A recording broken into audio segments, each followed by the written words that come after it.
Hi, welcome to Parnika Maths. AP 10th class Maths ma third chapter pair of linear equations in two variables. Exercise 3.1 లో fourth problem దాకా last వీడియోలో complete అయిపోయింది కదా. ఈ వీడియోలో fifth problem నుంచి చూద్దాం. క్వశ్చన్ చూడండి ఏమిచ్చారు. Half the perimeter of rectangular garden whose length is 4 meters more than its width is 36 meters. Find the dimensions of the garden.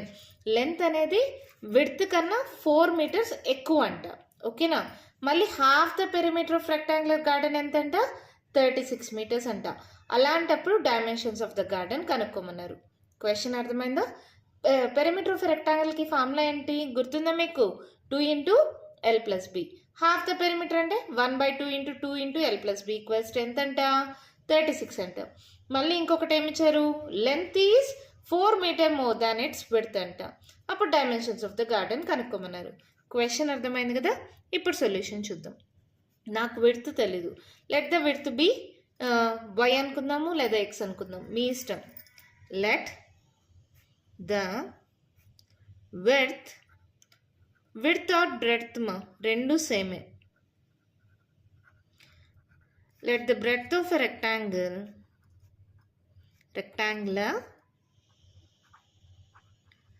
Garden be X అనుకుంటున్నాం. ఓకేనా, అలాగే let the length of a rectangular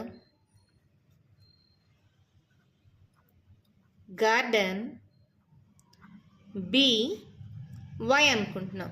breadth వచ్చి X, length వచ్చి Y అనుకుంటున్నాం. ఏమిచ్చారు, length is 4 meters more than its width. Given length is 4 meters more than its width. Length అంటే ఏంటి ఇక్కడ, y. ఈజ్ అంటే ఈక్వల్స్ 4 మోర్ అంటే ప్లస్ దాన్ ఇట్స్ విడ్త్ అంటే ఏమనుకున్నాం ఇక్కడ, X. So y equals to 4 plus x. ఒక equation వచ్చిందా. ఒకవేళ ఈ y కూడా ఇటు సైడ్కి పంపిస్తే ఇది ఏమవుతుంది, that implies x minus y plus +4 equals to 0. ఓకేనా, ఒక ఈక్వేషన్ వచ్చేసింది. లెట్ ఇట్ బి ఈక్వేషన్ 1 అనుకోండి. ఇంకొకటి ఏమన్నారు, half the perimeter of rectangular garden is 36 meters. Given half the perimeter of a rectangular garden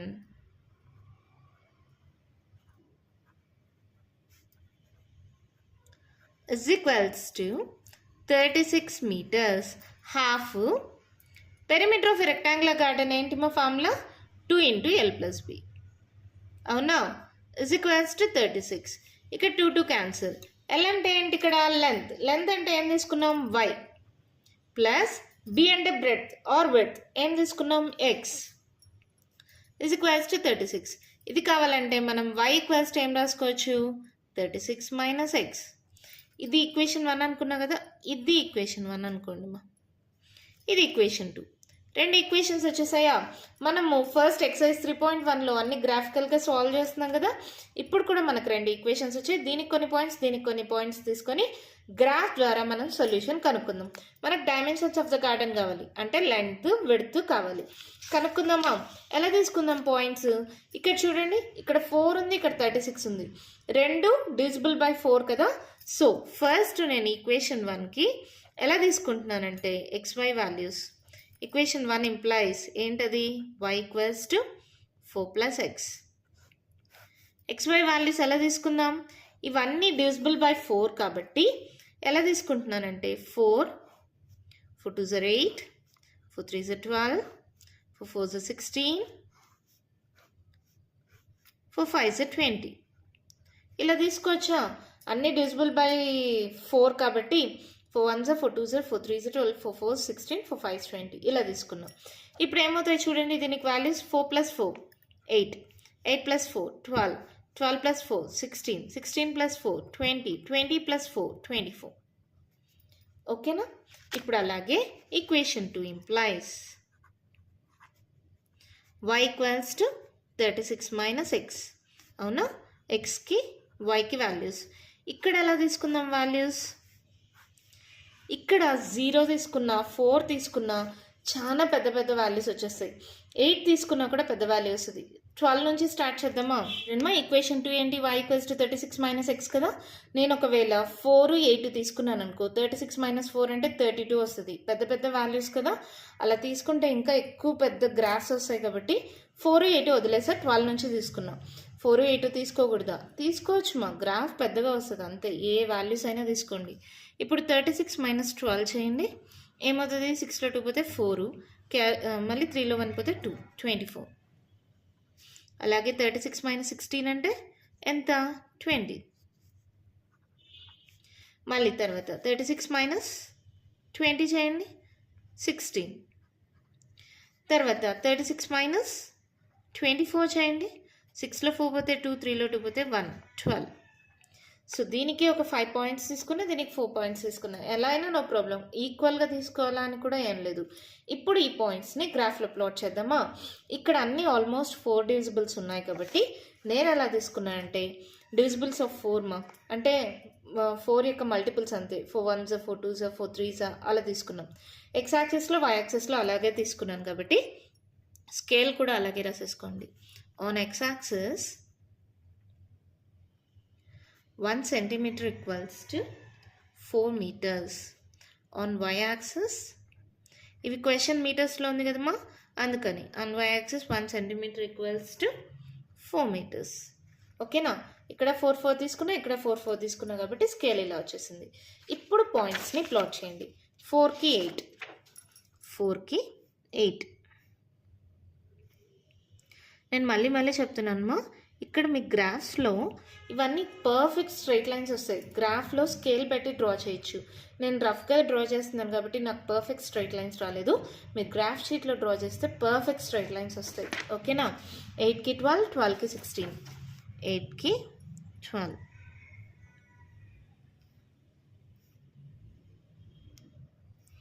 12కి 16, 16కి 20, 20కి 24. ఇప్పుడు ఇవన్నీ జాయిన్ చేసేద్దామా? మనం ఇవే కదా పాయింట్స్ తీసుకున్నాం.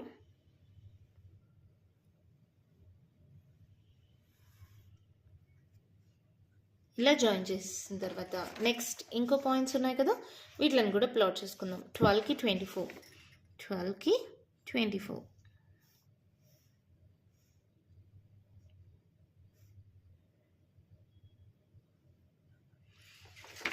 16కి 20, 16కి 20. మళ్ళీ ఇదే పాయింట్ మా, రౌండ్ ఆఫ్ చేసుకోండి, మీకు డిఫరెన్స్ తెలుస్తుంది. 20కి 16, 20కి 16,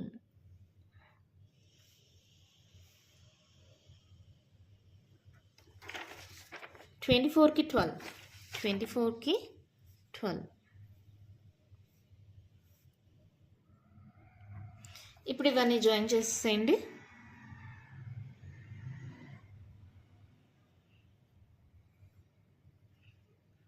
ఈ రెండు స్ట్రైట్ లైన్స్ ఎక్కడ కట్ అవుతున్నాయి? ఏంటి పాయింట్? 16, 20. అంతే, మన సొల్యూషన్ అయిపోయింది. ఎక్స్ యాక్సిస్లో మనం ఏం తీసుకున్నాం? ఇదేమవుతుంది, ఇదేమవుతుంది, ఏంటి అది మీకు కన్ఫ్యూజన్గా ఏం అవసరం లేదు. ఇది ఎక్స్ వాల్యూ, ఇది వై వాల్యూ. మనం క్వశ్చన్ని బట్టి రాసుకున్నాం. ఏమనుకున్నాం? ఎక్స్ అంటే width. Therefore from graph the width of the rectangular garden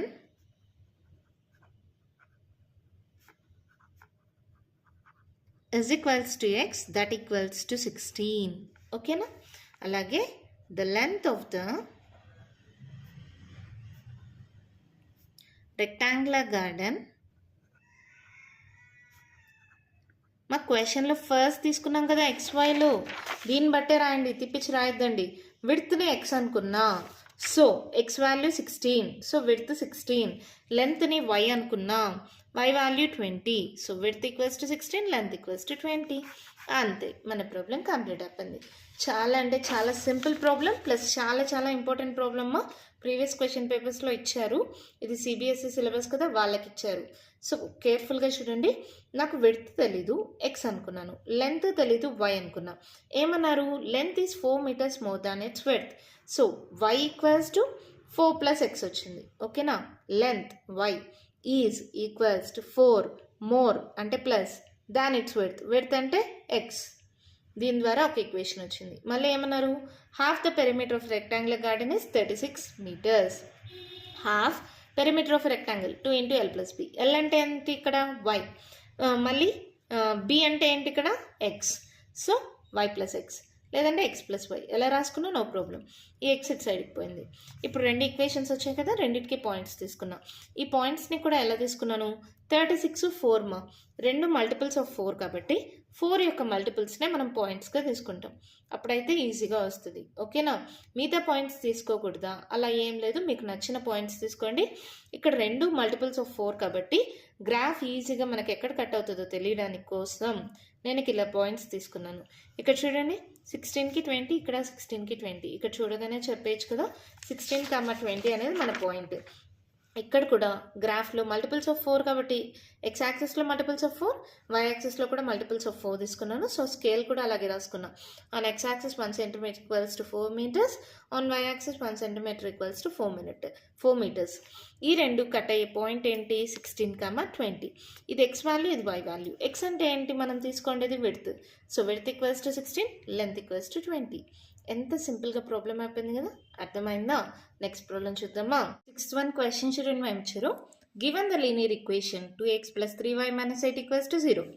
right another linear equation in 2 variables such that the geometrical representation of the pairs so formed is intersecting lines, parallel lines, coincident lines. ఒక linear equation ఇచ్చారు మా, ఏంటది? 2x + 3y - 8 = 0. ఇంకో linear equation రాయాలి. మనం రాసే equation ఈ ఈక్వేషన్కి ఎలా ఉండాలంటే ఆ 2 లైన్స్ ఇంటర్సెక్టింగ్ లైన్స్ లాగా ఉండేలాగా మనం ఈక్వేషన్ రాయాలి. 2 లైన్స్ ఇంటర్సెక్టింగ్ లైన్స్ లాగా ఉండాలంటే కండిషన్ ఏంటిమా మనకి? a1/a2 is not equals to b1/b2. ఈ కండిషన్ని సాటిస్ఫై లాగా ఏ ఈక్వేషన్ రాసినా కరెక్టేమా. ఇప్పుడు ఏం చేస్తున్నానంటే జస్ట్ 2ని 3ని ఎక్స్చేంజ్ చేసామనుకో ఏమొస్తుంది? 3x + 2y మైనస్ ఇక్కడ కాన్స్టాంట్ బదులుగా ఏదైనా ఇంకో కాన్స్టాంట్ పెడుతున్నా 9 = 0. ఇప్పుడు చూడండి, ఈ రేషియో ఏమొస్తుంది? a1/a2 అంటే 2/3, b1/b2 అంటే 3/2. So this both are intersecting lines. ఇలాగే రాయాలా? ఇంకేమైనా నెంబర్స్ తీసుకోండి. ఇక్కడ 4x తీసుకున్నాను ప్లస్ ఇక్కడ 2 1s 2 2s అయింది కదా, ఇక్కడ ఇంకేదైనా నెంబర్ తీసుకోండి. ఎగ్జాంపుల్ 9y రాసుకోండి. -10 = 0. ఎగ్జాంపుల్స్ చెప్తున్నాను, ఒక్కటి రాస్తే చాలు. ఇక్కడ చూడండి, 2/4 అంటే ఎంత రేషియో? 1/2. 3/9 అంటే రేషియో ఎంత? ఇది 1/2 వచ్చింది. 3/9 అంటే 3 1s 3 3s 1/3 వచ్చింది. 1/2 is not equals to 1/3. So this also intersecting line. ఇలా మనం నచ్చిన ఈక్వేషన్స్ రాసుకోవచ్చు. ఈ కండిషన్ సాటిస్ఫై అయితే సరిపోతుంది. ఓకేనా? నెక్స్ట్ ఇదొక ఎగ్జాంపుల్, ఇదొక ఎగ్జాంపుల్. మీరు ఏదైనా ఇంకా ఎన్నైనా రాసుకోవచ్చు ఇలా. ఓకేనా? మీరు ఒక్కటి రాసినా సరిపోతుంది. Next 2x + 3y - 8 = 0. దీనికి ప్యారలల్గా ఉండే లైన్ మా. ప్యారలల్గా ఉండాలంటే కండిషన్ ఏంటి? a1/a2 = b1/b2 and not equals to c1/c2. ఈ 2 రేషియో ఈక్వల్ రావాలి, ఇది మాత్రం నాట్ ఈక్వల్ రావాలి. అవునా? దానికి ఉన్నట్లే రాసేయండి. 2x + 3y ఉందా? 2x + 3y రాసేయండి. ఈ కాన్స్టెంట్ మాత్రం వేరేది రాసేసేయండి. -5 = 0 రాసేసేయండి. అయిపోయింది. ఇక్కడ చూడండి, 2/2 1 అవుతుందా? 3/3 1 అవుతుందా? 1 = 1. ఇక్కడ -8/-5 8/5 ఈజ్ నాట్ ఈక్వల్ వచ్చింది. అయిపోయింది మన ప్రాబ్లం. లేదు ఇంకోటి రాస్తారా? ఈ రెండింటిని సేమ్ నెంబర్తో మల్టిప్లై చేయండి.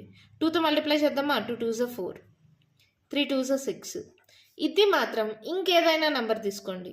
మళ్ళీ ఏం రాద్దాం? 6 = 0. ఇది కూడా ప్యారలల్ లైనే. కావాలని చూడండి, 2/4 రేషియో, ఇక్కడ 3/6, ఇక్కడ ఏంటి? -8/-6. 2 1s 2 2s 3 1s 3 2s ఈ రెండు ఈక్వల్ వచ్చాయి. ఇది నాట్ ఈక్వల్ వచ్చింది. అవునా కాదా? So this is also a parallel line. అలా మీకు నచ్చిన ఈక్వేషన్ రాసుకోవచ్చు. ఓకేనా? నేను ఏవైనా 2 చెప్తున్నా, అలా మీకు నచ్చినవి రాసుకోండి. కానీ ప్యారలల్ లైన్ అంటే సాటిస్ఫై అవ్వాల్సిన కండిషన్ ఏంటి? మీరు ఒక ఈక్వేషన్ రాశారనుకోండి, తర్వాత చెక్ చేసుకోండి నేను కండిషన్ని సాటిస్ఫై చేస్తున్నానా లేదా. a1/a2 = b1/b2 and not equals to c1/c2. ఇక్కడ ఫస్ట్ 2 సేమ్గా రాసేయండి మా. ఈ కాన్స్టెంట్ ఏదైనా నెంబర్ మార్చేసేయండి, సరిపోతుంది కదా. లేదా ఫస్ట్ రెండింటిని సేమ్ నెంబర్తో మల్టిప్లై చేయండి, ఈ కాన్స్టెంట్ని మాత్రం మిగతా ఏదైనా నెంబర్ రాసేయండి, సరిపోతుంది కదా. లేదు, నెక్స్ట్ అర్థమైంది కదా ఇవి ఎలా రాస్తాము. నెక్స్ట్ చూడండి, coincident lines. 2x + 3y - 8 = 0. Coincident lines అంటే ఏంటి? కండిషన్ ఏంటి? a1/a2 = b1/b2 = c1/c2. ఈ 3 ఈక్వల్ రావాలంటే ఈ మొత్తాన్ని ఏదో ఒక నెంబర్తో మల్టిప్లై చేయండి. ఫస్ట్ 2తో మల్టిప్లై చేద్దామా? మొత్తాన్ని 2తో చేయండి. 2 2s 4, 3 2s 6, 8 2s 16 = 0. 2 2s 4, 3 2s 6, 8 2s 16 అయిపోయింది కోఇన్సిడెంట్ లైన్. సరే 2తోనే చేయాలి మేడం, ఇంకేదైనా నెంబర్. సరే 3తో చేయండి మా మొత్తాన్ని. 3 2s 6, 3 3s 9, 8 3s 24 = 0 ఎక్సెట్రా. మొత్తం ఈక్వేషన్ ఏదైనా నెంబర్తో మల్టిప్లై చేశారనుకో వచ్చేవన్నీ కోఇన్సిడెంట్ లైన్సే. ఇక్కడ ప్యారలల్ లైన్స్ అంటే ఫస్ట్ రెండింటిని మాత్రం సేమ్ నెంబర్తో మల్టిప్లై చేయండి, ఈ కాన్స్టెంట్ని వేరే ఏదో ఒకటి రాసేసేయండి. మల్టిప్లై చేసిన నెంబర్ కాదు, ఇంకేదైనా నెంబర్ రాసేసేయండి, అది ప్యారలల్ లైన్ అయిపోతుంది. ఇంటర్సెక్టింగ్ లైన్స్ అంటే ఉండేది కాకుండా మిగతా నెంబర్లు ఏవి రాసినా అవి ఇంటర్సెక్టింగ్ లైన్సే. 2 3 ఉంది, 3 2 రాసా, ఇంటర్సెక్టింగ్ లైన్. 2 ఉంటే 4 రాసా, 3 ఉంటే 9 రాసా. ఇది 1/2 వచ్చింది, ఇది 1/3 వచ్చింది. సో అది ఇంటర్సెక్టింగ్ లైన్. అర్థమైందా? మొత్తాన్ని ఒక నెంబర్తో మల్టిప్లై చేస్తే కోఇన్సిడెంట్ లైన్. ప్యారలల్ లైన్ అంటే ఫస్ట్ రెండింటిని ఒక నెంబర్తో మల్టిప్లై చేయండి, కాన్స్టెంట్ని ఏదో ఒక నెంబర్ రాసేయండి, అది ప్యారలల్ లైన్. ఇంటర్సెక్టింగ్ లైన్స్ అంటే మీకు నచ్చింది రాసుకోండి మా, దీంతో సంబంధం లేకుండా. రేషియో ఈక్వల్ రాకూడదు. a1/a2 = b1/b2. అర్థమైందా? ఇలా మీకు నచ్చిన ఎగ్జాంపుల్స్ రాసుకోవచ్చు కదా. వాళ్ళు ఒక్కటే రాయమన్నారు, మీకోసం నేను ప్రతిదానికి 2 చెప్పాను, మిగతావి ఇంకా మీరు కూడా రాయొచ్చు కదా. అర్థమైందా? నెక్స్ట్ ప్రాబ్లం చూద్దామా. అయితే క్వశ్చన్ చూడండి, మా ఏమిచ్చారు? Draw the graphs of the equation x - y + 1 = 0 and 3x + 2y - 12 = 0. Determine the coordinates of the vertices of the triangle formed by the lines and the x-axis and shape the triangular region. అంటే ఇప్పుడు మనం గ్రాఫ్లో draw చేసామనుకో, దీనికో straight line వస్తుందా ఇలా, ఇక్కడ ఇంకో straight line వస్తుందా ఇలా. ఇప్పుడు x-axisతో ఒక ట్రయాంగిల్ ఫామ్ అవుతుంది చూడండి, ఇదే కదా x-axis. ఇక్కడ x-axisతో ఒక ట్రయాంగిల్ ఫామ్ అవుతుందా, ఆ ట్రయాంగిల్ యొక్క కోఆర్డినేట్స్ని మనం కనుక్కోవాలంట. సింపులే కదా. తీసుకోండి solution. Given equations x - y + 1 = 0 and 3x + 2y - 12 = 0. First equation తీసుకోండి. ఇక్కడ y మాత్రమే కావాలనుకో, ఈ -y సైడ్కి వెళ్తే +y అవుతుంది కదా, అంటే y = x + 1. ఇది ఒక ఈక్వేషను. ఇక్కడ దీనికే ఏదైనా పాయింట్స్ తీసుకుందాం. ఫస్ట్ దీన్ని కూడా సాల్వ్ చేసుకోండి. 2y = ఏమవుతుందమ్మా, -12 అటు సైడ్కి వెళ్తే +12 + 3x ఇటు సైడ్కి వెళ్తే -3x. y = ఏమవుతుంది, 12 - 3x/2. అవునా? ఇప్పుడు 2 ఈక్వేషన్స్ వైల్లో వచ్చేసాయా. సో మీకు నచ్చిన పాయింట్స్ తీసుకోండి. ఇక్కడ మైనస్లో ఉంది, ఇక్కడ ప్లస్లో ఉంది, /2 ఉంది. సో పాయింట్స్ ఎలా తీసుకుంటారు? x values, y values. 0 తీసుకుందామా. -1 తీసుకుంటే 0 వస్తుందా. సో నేను అంటే x-యాక్సిస్ని కట్ చేయాలి కాబట్టి -1 తీసుకుంటున్నా. -1 + 1 0 అయిపోతుంది. 0 తీసుకుంటే 0 + 1 1 అవుతుంది. 1 తీసుకుంటే 2 అవుతుంది. అలా 3 4 దాకా తీసుకుందామా. 2 3 4 దాకా తీసుకుంటున్నాం. అక్కడ దాకే తీసుకోవాలా, అలా ఏం లేదు మా, మీ ఇష్టం. -1 పెట్టాను, +1 0 అయిపోయింది. 0 పెడతాం 1 అయింది. 1 పెడితే 2 అయింది. 2 పెడితే 2 + 1 3 అవుతుంది. 3 పెడితే 3 + 1 4 అవుతుంది. 4 పెడితే 4 + 1 5 అవుతుంది. ఓకేనా? నాకు నచ్చిన పాయింట్స్ తీసుకున్నాం. అలాగే దీనికి కూడా తీసుకుందాం.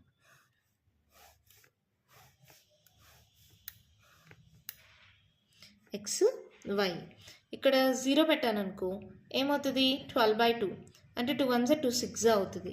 సో 0 పెట్టి చెక్ చేస్తున్నాను. చూడండి 12/2 అవుతుంది, 2 1 2 6 అయింది.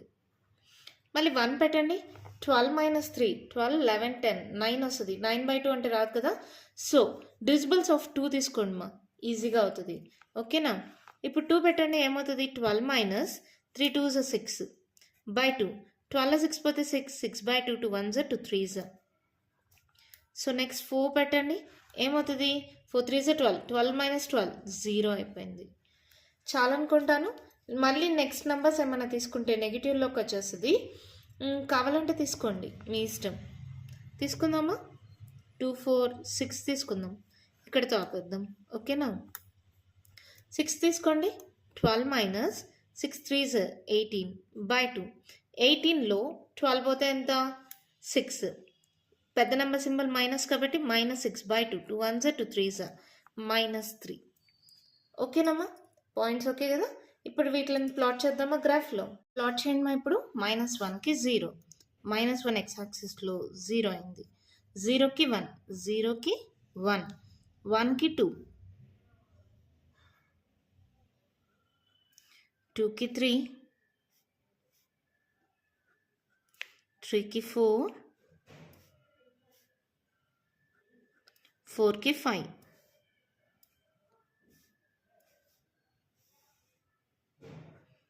అంతేనా పాయింట్స్. ఇవన్నీ జాయిన్ చేసేసేయండి. మళ్ళీ చెప్తున్నాను, నేను చాలాసార్లు చెప్తున్నాను, మీరు గ్రాఫ్లో కానీ డ్రా చేస్తే పర్ఫెక్ట్గా ఒక స్ట్రైట్ లైన్ వస్తుంది. నాకైతే అంత పర్ఫెక్ట్గా రాదు, మీకైతే పర్ఫెక్ట్ స్ట్రైట్ లైన్ వస్తుంది. స్కేల్తో జాయిన్ చేసుకోవచ్చు. తర్వాత నెక్స్ట్ ఇంకొకటి చూడండి, 0కి 6 ఎక్స్ యాక్సిస్లో 0కి, వై యాక్సిస్లో 6.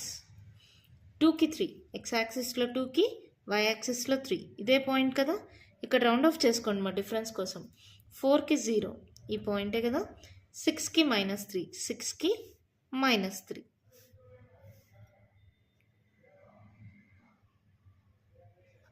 ఇప్పుడు ఇవన్నీ జాయిన్ చేసేసేయండి.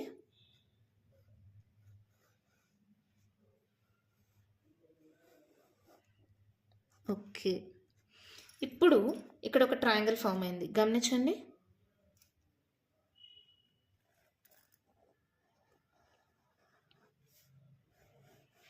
వాళ్ళు క్వశ్చన్లో ఏమన్నారు, determine the coordinates of the vertices of the triangle formed by the lines and the X axis and shade the triangular region. ఇప్పుడు ఫస్ట్ వర్టిసెస్ రాద్దాం. ఇదేం పాయింట్, ఫస్ట్ ఎక్స్ యాక్సిస్లో -1, 0 అవునా. ఇదేమండి 2, 3. ఎక్స్ యాక్సిస్లో 2, వై యాక్సిస్లో 3. ఇదేంటిది ఎక్స్ యాక్సిస్లో 4, వై యాక్సిస్లో 0. వర్టిసెస్ వచ్చాయా. Therefore the vertices of a triangle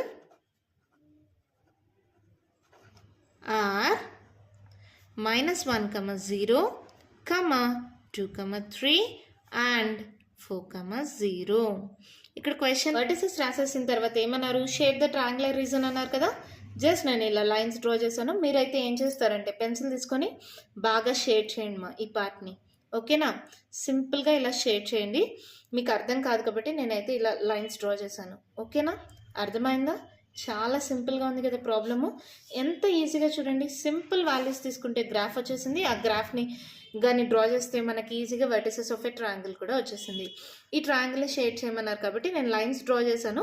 మీరు మాత్రం పెన్సిల్ తీసుకొని ఇలా ఫుల్గా షేడ్ చేయండి. ఓకేనా, అర్థమైందమ్మా. దీంతో ఎక్సర్సైజ్ 3.1 కంప్లీట్ అయిపోయింది.